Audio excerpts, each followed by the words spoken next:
Okay guys, നമ്മളങ്ങനെ മുകളിലെത്തിയിട്ടുണ്ട്. ഇതിൻ്റെ എന്താ സ്റ്റൺ ഗൺ. വാവ്, നമുക്ക് ഫസ്റ്റ് തന്നെ സ്റ്റൺ ഗൺ കിട്ടിയിരിക്കുകയാണ്. ഓക്കെ ഗൈസ്, ആരാ നിൽക്കണേ? തള്ളച്ചി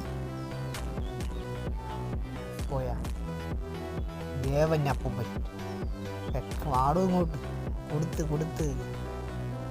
യെസ് ഗൈസ്, നമ്മൾ അപ്പൂപ്പനായിട്ട് കൊടുത്തിരിക്കുന്നു സ്റ്റൺ ഗൻ്റെ എമ്മോ. അയ്യോ തള്ളച്ചുന്നി, എന്താ പറ്റി? സുഖമല്ലേ? ചായ പിടിച്ചാ? ഗൈസ്, നമ്മുടെ പുറകെ തന്നെയാണ്. ഓടിക്കോ, പണ്ടാലും പുറകെ ഉണ്ട്.